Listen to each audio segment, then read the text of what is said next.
Let's switch to gender studies now. And Arkansas could become the first state in the entire country to ban transgender medical treatments for kids.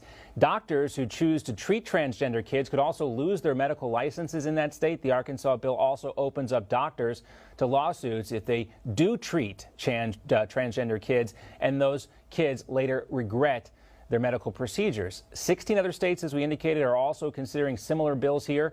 Now, Mississippi has also stepped into this transgender discussion. They've also enacted a law this month that bans athletes who are designated male at birth from playing women's or girls' sports at public schools or universities. Mississippi is the first state this year to enact such a ban. Another federal court blocked an Idaho law similar to theirs last year. We've also talked in great detail about what's going on in South Dakota. Let's welcome in now Mississippi Governor Tate Reeves. Governor, great to see you again. Thanks, John. How are you doing today? I hope well. I'm doing great. Can't complain here. The New York Times says that trans girls are the new focus of Republicans in the culture wars. Is that how you see it? This is just a new front in the culture wars?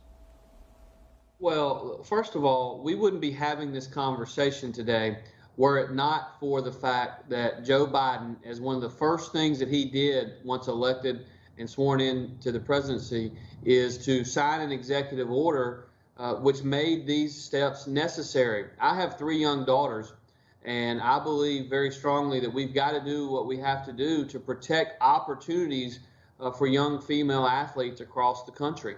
Right. And that's, again, what this is really all about, and what, it's pretty consistent with Republican doctrine is, creating an equality of opportunity, not necessarily an equality of outcome, which I think distinguishes Republicans from Democrats. They want equality of outcomes.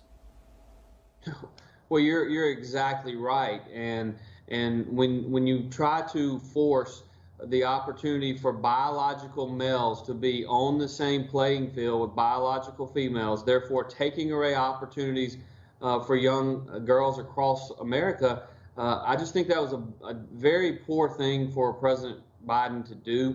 I think that it certainly forced those of us who want to protect young females across the country to take action. My legislature stepped up and sent me a bill, and I was proud to sign it. What's your take on Governor Noem? She's facing some backlash for not being, I guess, as firm as you have been, kind of kowtowing a little bit to the pressure of the NCAA. You don't seem as concerned.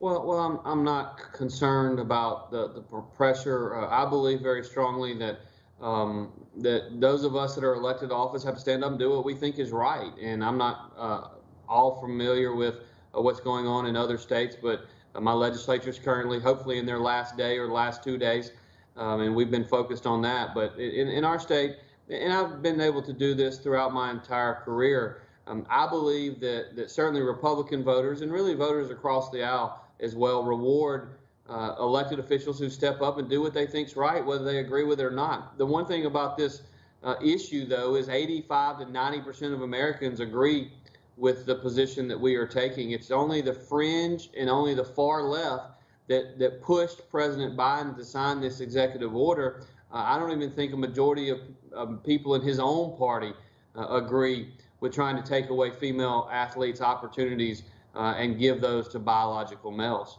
Yeah, I mean, you got to think about this. How many times has this actually come up in Mississippi or other states? I know we've talked about a case in Connecticut as well.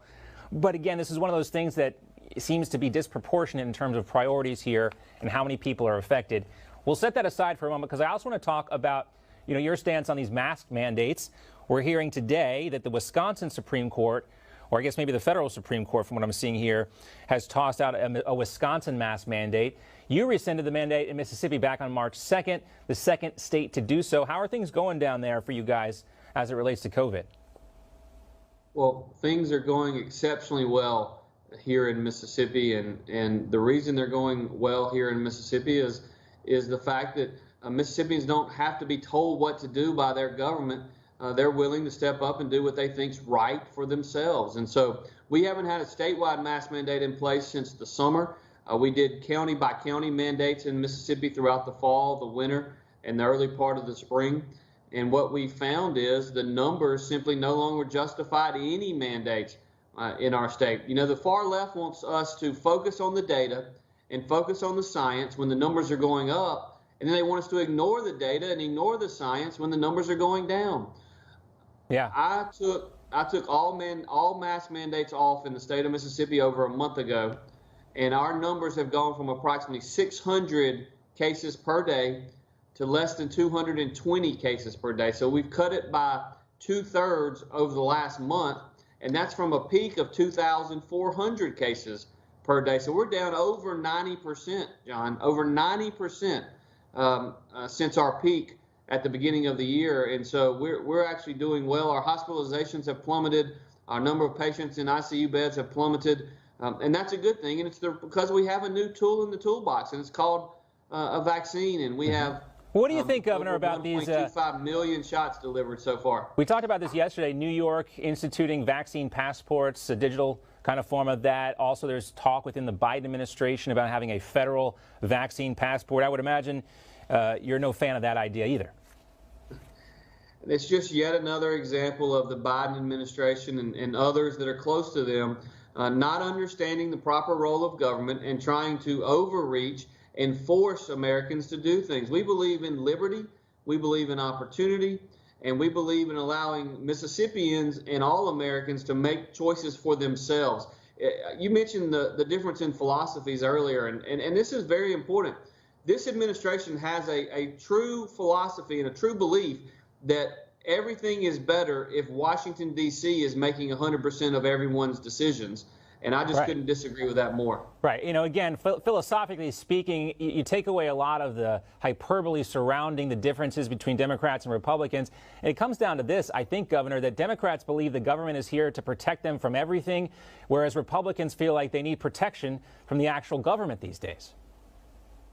Well, many of these liberal elites think that they know better what's good for you than you know what's good for you. They believe that if you would just let them make your decisions for you, then you would be far better off. We just find that very, very difficult to believe. Well, let's talk about another issue affecting the city of Jackson, Mississippi. The folks there have had no potable water for a while. This is not getting a lot of coverage, but repairs are underway. Dozens of broken water mains and other equipment.